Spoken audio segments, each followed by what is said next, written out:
ഇന്ന് fire and rescue ഡിപ്പാർട്ട്മെൻറ്റിൻ്റെ പ്രവർത്തനങ്ങളുടെ ഒരു വിലയിരുത്തലും അവലോകനവുമാണ് നടന്നത്. ഈ ഡിപ്പാർട്ട്മെൻറ്റ് വളരെ തൃപ്തികരമായ നിലയിലാണ് പ്രവർത്തനം മുന്നോട്ട് കൊണ്ടുപോകുന്നത്. ധാരാളം പരിമിതികളുണ്ടെങ്കിലും കേരളത്തിലെ ജനങ്ങൾക്ക് വളരെ സ്തുത്യർഹമായ സേവനമാണ് Kerala fire force and rescue department ചെയ്തുകൊണ്ടിരിക്കുന്നത്.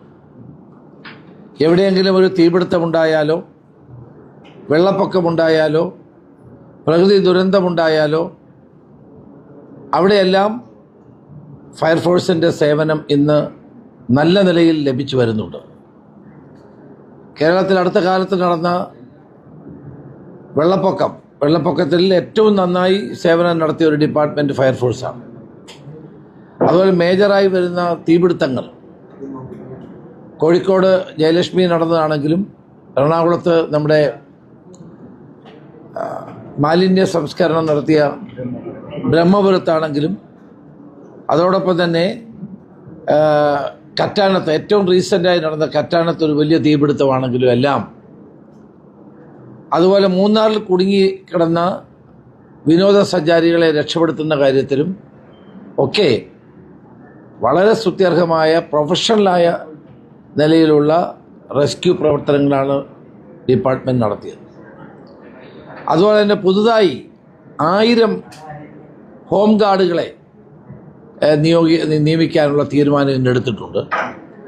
ഈ ഹോം ഗാർഡുകൾ നമ്മുടെ ട്രാഫിക് ഡ്യൂട്ടി ഉൾപ്പെടെയുള്ള വലിയ സേവന പ്രവർത്തനങ്ങൾ നടത്തുകയാണ്. അപ്പോൾ ഇപ്പോൾ പലയിടത്തും ഈ ഒരു ആവശ്യം ഉയർന്നു വരുന്നതിന് പശ്ചാത്തലത്തിലാണ് ഇന്നത്തെ യോഗത്തിൽ 1000 ഹോം ഗാർഡുകളെ, അവരൊക്കെ മിലിറ്ററി സർവീസിൽ നിന്ന്, സേനകളിൽ നിന്ന് റിട്ടയർ വരുന്ന ആളുകളാണ് ഹോം ഗാർഡുകൾ. 1000 ഹോം ഗാർഡുകളെ അവരെ നിയമിക്കാൻ തീരുമാനിച്ചിട്ടുണ്ട്. അതുപോലെ തന്നെ കേരളത്തിൽ ഇപ്പം മൊത്തം 133 സ്റ്റേഷനുകളാണ് ഉള്ളത്. അവിടുത്തെ പ്രവർത്തനങ്ങളൊക്കെ ഞങ്ങളൊന്ന് വിലയിരുത്തി. അതുപോലെ തന്നെ പുതിയ സ്കൈ ലിഫ്റ്റ്, അതാണ് ഏറ്റവും ആവശ്യം.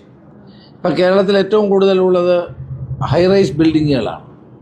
ഈ ഹൈറൈസ് ബിൽഡിങ്ങുകളിൽ തീപിടുത്തമുണ്ടായാൽ ഫലപ്രദമായി അതിനെ നിയന്ത്രിക്കാൻ ആവശ്യമായ സ്കൈ ലിഫ്റ്റ് നമുക്കില്ല.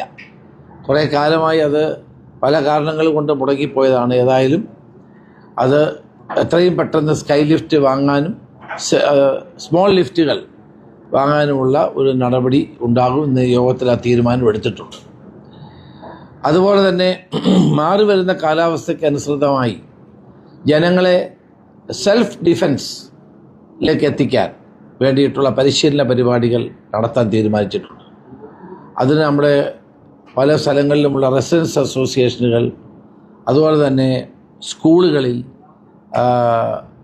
ഇവിടെല്ലാം ഒരു വെള്ളപ്പൊക്കം ഉണ്ടായാലോ ഫയർ ഉണ്ടായാലോ എന്തെല്ലാം കാര്യങ്ങൾ ശ്രദ്ധിക്കണം എന്നുള്ള പരിശീലനം നൽകാനും അവബോധം ഉണ്ടാക്കാനും, അതുണ്ടാകുമ്പോൾ ആളുകളെ രക്ഷപ്പെടുത്തുന്ന കാര്യത്തിലുള്ള സിവിൽ ഡിഫൻസ് അവർക്ക് പകർന്നു കൊടുക്കാനും ഉള്ള നടപടി നമ്മൾ ചെയ്യുന്നത്. ഇപ്പം 133 സ്ഥലങ്ങളിൽ അവർ ഐഡിയലായിരിക്കുകയല്ല, ഇത്തരം പ്രവർത്തനങ്ങൾ നടത്തുന്നുണ്ട്. അപ്പോൾ പല സ്ഥലങ്ങളിലും കുട്ടികൾക്ക് സ്വിമ്മിങ് അറിയില്ല. അപ്പോൾ അവർക്ക് അതിന് സ്വിമ്മിങ് പരിശീലനം നൽകുക, ഒരു ഫയർ ഉണ്ടായാൽ എന്തെല്ലാം ചെയ്യണമെന്നുള്ളതിനെപ്പറ്റി ഒരു അവബോധം നൽകുക, അത്തരം കാര്യങ്ങളിലാണ് കൂടുതലായി നടത്താൻ ഇന്ന് തീരുമാനിച്ചിട്ടുണ്ട്. എല്ലായിടത്തും സെൽഫ് ഡിഫെൻസിനുള്ള പ്രവർത്തനങ്ങൾക്ക് ഫയർ ഓഫീസേഴ്സ് അവർ നേതൃത്വം കൊടുക്കും. അത് കേരളം മുഴുവൻ വ്യാപിപ്പിക്കാൻ തീരുമാനിച്ചിട്ടുണ്ട്. ഇപ്പം നമ്മുടെ ആളുകളൊക്കെ മിക്കവാറും ഫ്ലാറ്റുകളിലാണ് താമസം. അവർക്കൊന്നും നീന്തൽ സൗകര്യങ്ങളോ മറ്റു കാര്യങ്ങളോ ഇല്ല. അത് അവർക്ക് പരിശീലനം കൊടുക്കാനും അത് പ്രവർത്തനം വ്യാപിപ്പിക്കാനും തീരുമാനിച്ചിട്ടുണ്ട്. ഫയർഫോഴ്സിൻ്റെ മൊത്തത്തിലുള്ള പ്രവർത്തനം ആധുനികവൽക്കരിക്കാനുള്ള ഒരു കർമ്മ പദ്ധതിക്ക് ഗവൺമെൻറ് രൂപം നൽകും. ഇന്ന് ഡിപ്പാർട്ട്മെൻറ്റുമായിട്ട് അത്തരം കാര്യങ്ങൾ സംസാരിച്ചു. ഒരു കാര്യത്തിൽ എനിക്ക് സന്തോഷമുണ്ട്. അവർ വളരെ നല്ല നിലയിൽ 3 പരിശീലന കേന്ദ്രങ്ങളിലും ഫയർഫോഴ്സിൻ്റെ 133 യൂണിറ്റുകളിലുമൊക്കെ നല്ല പ്രവർത്തനം ഒരു വലിയ തോതിലുള്ള ഒരു പരാതിയും ഇവരെപ്പറ്റി ഉയർന്നു വന്നിട്ടില്ല. പക്ഷേ ആധുനിക ക്ലൈമറ്റ് ചേഞ്ചിൻ്റെ കാലഘട്ടത്തിൽ, അതുപോലെ തന്നെ പാരിസ്ഥിതികമായ പ്രശ്നങ്ങളുള്ള കാലഘട്ടത്തിൽ അതിനനുസൃതമായ നിലയിലുള്ള ഇവരെ പ്രൊഫഷണലി എക്യുപ്പ് ചെയ്യേണ്ടത് ആവശ്യമാണ്. കുറേ കൂടി പ്രൊഫഷണലായിട്ട് അവരുടെ പ്രവർത്തനങ്ങൾ അപ്ഗ്രേഡ് ചെയ്യത്തക്ക നിലയിലുള്ള പ്രവർത്തനങ്ങളുമായിട്ട് മുന്നോട്ട് പോകാനാണ് തീരുമാനിച്ചിട്ടുള്ളത്. ശ്രീ നിതിൻ അഗർവാളിൻ്റെ നേതൃത്വത്തിൽ നല്ല പ്രവർത്തനം ഇന്ന് ഫയർഫോഴ്സ് കാഴ്ചവെക്കുന്നുണ്ട്. അതിൽ ഞാൻ പൂർണ്ണ സംതൃപ്തി പ്രകടിപ്പിക്കുകയാണ്. ഇനിയും അവരുടെ നേരിടുന്ന കുറച്ച് പ്രശ്നങ്ങളുണ്ട്, അതെല്ലാം ഗവൺമെൻറ് തലത്തിൽ ചർച്ച ചെയ്ത് പരിഹരിച്ച് മുന്നോട്ട് പോകും. ഇതിനകത്ത് ജനങ്ങളുടെ സഹകരണം കൂടുതലായി ഉണ്ടാകേണ്ട ഒരു കാലമാണ്. കാരണം ഒരു തീപിടുത്തമുണ്ടായാലോ വെള്ളപ്പൊക്കമുണ്ടായാലോ ഒരു മലയിടിച്ചിലുണ്ടായാലോ ഇന്നാദ്യം ഓടിയെത്തുന്നത് ഫയർഫോഴ്സാണ്. പണ്ടൊക്കെ നേവിയുടെ സൗകര്യങ്ങളൊക്കെ നമ്മൾ NDRF ഒക്കെ വരുന്നത്, ഇപ്പം അങ്ങനെയല്ല. ഏറ്റവും ആദ്യം ഓടിയെത്തുന്ന സേവനം നടത്തുന്ന സേന ഫയർഫോഴ്സാണ്. അപ്പോൾ ആ ഫയർഫോഴ്സിനെ കൂടുതൽ ആധുനികവൽക്കരിച്ചുകൊണ്ട് ജനങ്ങളുടെ മാറി വരുന്ന സാഹചര്യത്തിലുള്ള ആവശ്യങ്ങൾ നിറവേറ്റാൻ പര്യാപ്തമാക്കുക എന്നുള്ളതാണ് ഗവൺമെൻറ് ഉദ്ദേശിക്കുന്നത്.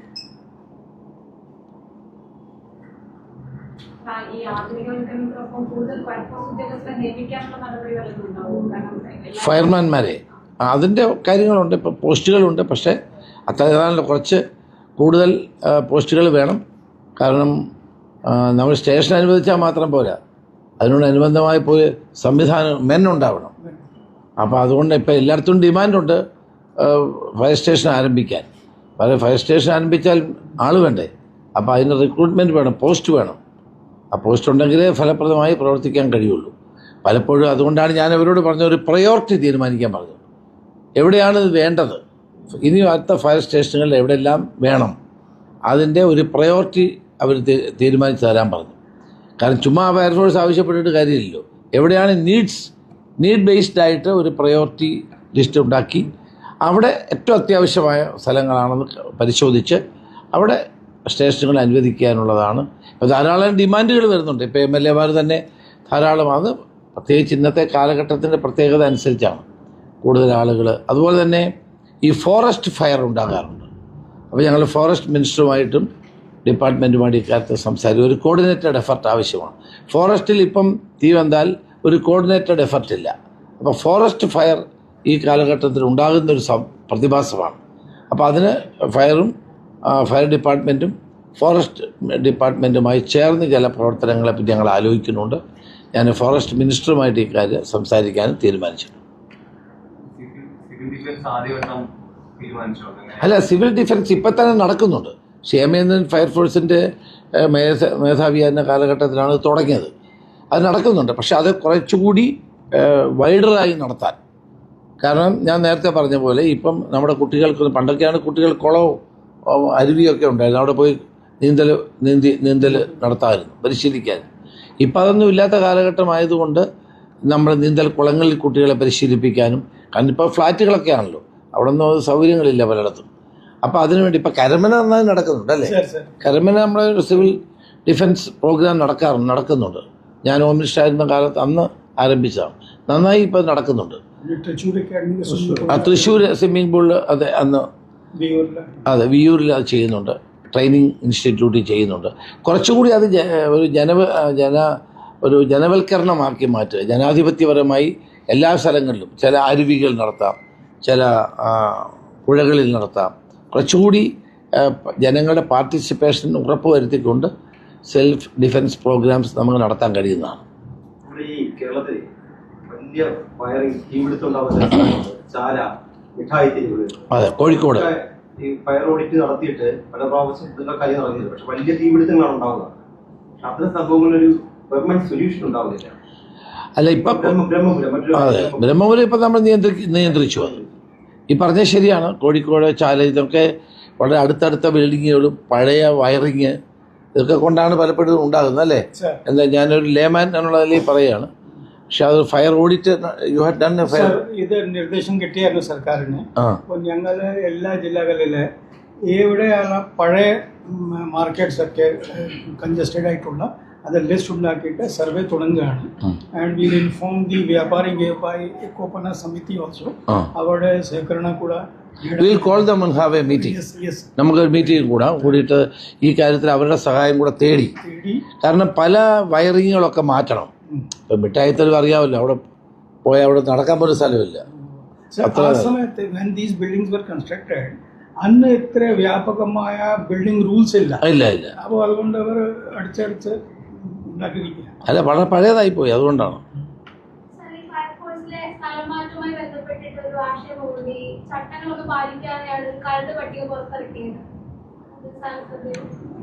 ശ്രദ്ധയിൽപ്പെട്ടില്ല, ആരും എന്നോട് പരാതി പറഞ്ഞില്ല.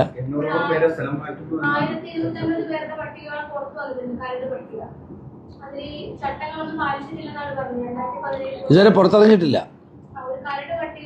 നോക്കാം എന്താന്ന്. പലപ്പോഴും ഈ പകർച്ചവ്യാധികളൊക്കെ പടരുന്ന ഒരു സമയമാണല്ലോ. ഈ മലിനജലത്തിലൊക്കെ പലപ്പോഴും ഈ ഫയർഫോഴ്സ് ഉദ്യോഗസ്ഥർക്ക് ഇറങ്ങേണ്ടി ഒരു സാഹചര്യം ഉണ്ടല്ലോ. അപ്പൊ അവർ ഉപയോഗിക്കുന്നത് ഇപ്പോ വെറ്റ് സ്യൂട്ടാണെന്ന് തോന്നുന്നു. ഇതൊക്കെ ഈ വിദേശ രാജ്യങ്ങളിലൊക്കെ ഡ്രൈ സ്യൂട്ട് പോലുള്ള സാധനങ്ങളാണ് ഉപയോഗിക്കുന്നത്. അപ്പൊ ഇവരുടെ ചെവിയിലും മുക്കിലൊക്കെ അത് വാങ്ങുന്നുണ്ട്. ഇത് നിങ്ങളുടെ മോഡേണൈസേഷൻ ഭാഗമായിട്ട് ഈ നിങ്ങൾ പറഞ്ഞ സ്യൂട്ട് ഫയർഫോഴ്സിന്റെ മോഡേണൈസേഷന്റെ ഭാഗമായിട്ട് അത് വാങ്ങും. കുറച്ച് ഇതിന്റെ തീരുമാനങ്ങൾ എടുത്തിട്ടുണ്ട്. ഫണ്ടിന്റെ അപര്യാപ്തത കൊണ്ടാണ് കുറച്ച്, ഇപ്പം ഫണ്ട് കിട്ടിക്കഴിഞ്ഞാൽ കുറച്ചുകൂടി നല്ല നിലയിൽ ഈ പറഞ്ഞ കാര്യങ്ങളൊക്കെ ചെയ്യാൻ. പിന്നെ ഈ ഹോം ഗാർഡുകൾ ഈ വലിയ ചൂടത്തൊക്കെ നിന്ന് ട്രാഫിക് നിയന്ത്രിക്കുമ്പോൾ അവർക്ക് വെള്ളം കൊടുക്കാൻ, അവരുടെ ഡ്രസ്സ് കുറച്ച് മാറ്റം വരുത്താനൊക്കെയുള്ള തീരുമാനം തന്നെ എടുത്തിട്ടുണ്ട്. ഈ ഹൈറൈസ് ബിൽഡിങ്ങിന് പെർമിഷൻ കൊടുക്കുമ്പോൾ ഫയറിന്റെ പെർമിഷൻ കൂടി വേണം. പലപ്പോഴും ഈ വാഹനം കടന്നു പോകാൻ കടന്നു പോകുന്നുണ്ട് പ്രശ്നം വന്നാൽ അത് നാഷണൽ ബിൽഡിംഗ് റൂൾസ് ആണ്, അതെല്ലാം നാഷണൽ ബിൽഡിംഗ് കോഡാണ്. ബിൽഡിങ്സ് ഉണ്ട്. ഏറ്റവും അവസാനം ഒരു ഒറ്റത്തവണ തീർപ്പാക്കലിനൊക്കെ ഇതിന്റെ പെർമിഷൻ എടുത്ത് പോകുന്ന പരിപാടിയുണ്ട്. കോടതി പോയിട്ടൊക്കെ അവിടെയൊക്കെ വലിയ പ്രശ്നമല്ലേ ഇത്? അല്ല, ഇപ്പം പുതിയ ബിൽഡിങ്ങുകൾക്കെല്ലാം നാഷണൽ ബിൽഡിംഗ് കോഡ് അനുസരിച്ചാണ് പോകുന്നത്. ഈ പഴയ ബിൽഡിങ്ങുകളെ സംബന്ധിച്ച് ഈ ബിൽഡിങ്സിനെ അവരുടെ ഫ്ലോർ ഏരിയ അനുസരിച്ച് റോഡിന്റെ വീതി നിശ്ചയിച്ചിരിക്കുകയാണ് കോഡിൽ. അപ്പോൾ അവരുടെ എത്ര ഫ്ലോർ ഏരിയയുടെ ആപ്ലിക്കേഷനാണ് അതനുസരിച്ച് റോഡിൻ്റെ വീതി ഉറപ്പ് വരുത്തേണ്ടതുണ്ട്. അപ്പോൾ അവർ ഡ്രോയിങ് സബ്മിറ്റ് ചെയ്യും, അതിൽ പറയും എത്ര വീതിയാണ്. പിന്നെ നമ്മുടെ ഓഫീസർ പോയി ഇൻസ്പെക്ട് ചെയ്യും, അതനുസരിച്ച് പിന്നെ NOC മുന്നോട്ട് പോകത്തുള്ളൂ. So we ensure that the width is enough for a fire engine to go there and attend to the fire situation. അതിന് വേണ്ടിയിട്ടാണ് പല 5 meters to 8 meters 10 meters വരെയുള്ള വീതി ആവശ്യം. ഇത് അതനുസരിച്ചാണ്, so that the fire engine off adequate capacity can go and attend to the fire situation. പരിമിതികളുണ്ട്, അത് പരിഹരിച്ച് നമ്മൾ മുന്നോട്ട് പോകും.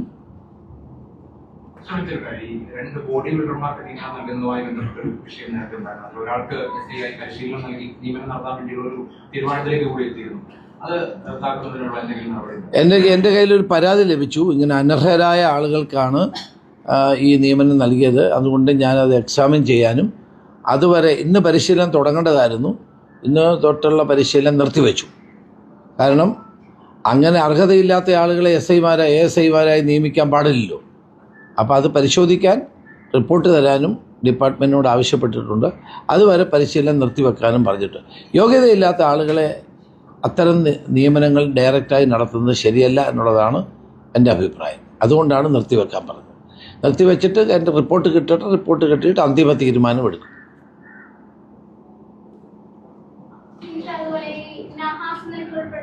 ഒക്കെ പറഞ്ഞില്ല ഇന്നലെ, അങ്ങനെയൊന്നും ഇല്ല.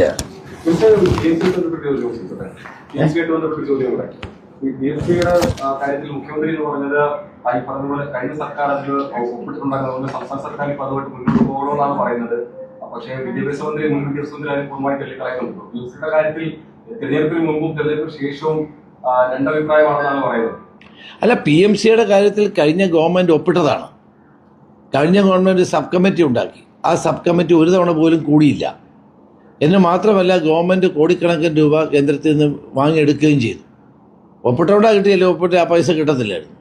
അത്രയൊക്കെ ചെയ്ത് കഴിഞ്ഞു. ഇനി എങ്ങനെ മുന്നോട്ട് പോകണമെന്നൊരു സബ് കമ്മിറ്റി, അത് മുഖ്യമന്ത്രി പറഞ്ഞില്ലേ? ഇല്ലേ? അല്ല, അതല്ല, ഇന്നിപ്പോൾ മുഖ്യമന്ത്രി പറഞ്ഞില്ലേ സബ് കമ്മിറ്റി രൂപീകരിക്കുമെന്ന്. സബ് കമ്മിറ്റി രൂപീകരിച്ച് സബ് കമ്മിറ്റി കാര്യങ്ങൾ പഠിക്കട്ടെ, പഠിച്ച ശേഷം നമ്മൾ ആലോചിക്കും. പക്ഷെ ഒരു കാര്യമുണ്ട്, ഇത് ധനകാര്യമന്ത്രിയുടെ അധ്യക്ഷതയിൽ കൂടി അവരിത് വാങ്ങണമെന്ന് തീരുമാനിച്ചതാണ്. അന്നാണ് ആരോരും അറിയാതെ അവർ പോയി ഒപ്പിട്ടത്. ഒപ്പിട്ട് കഴിഞ്ഞിട്ടാണ്, ഒപ്പിടാത്തതുകൊണ്ട് ഒപ്പിട്ട് കഴിഞ്ഞ് ഒരു ഗഡു വാങ്ങിക്കുകയും ചെയ്തു. എന്നിട്ടാണ് അത് പിന്നെ സബ് കമ്മിറ്റിക്ക് വിട്ടു. ആ സബ് കമ്മിറ്റി ഒരു തവണ പോലും കൂടിയില്ല. അപ്പോൾ ആ ആളുകൾക്ക് ഞങ്ങളുടെ അഭിപ്രായത്തോട് ഞങ്ങളെ കുറ്റപ്പെടുത്താൻ കഴിയില്ല. ഞങ്ങൾ എന്ത് ചെയ്യണം എന്നുള്ളത് കമ്മിറ്റി കൂടി, സബ് കമ്മിറ്റി കൂടി അവരുടെ റിപ്പോർട്ട് വന്ന ശേഷം തീരുമാനിക്കും.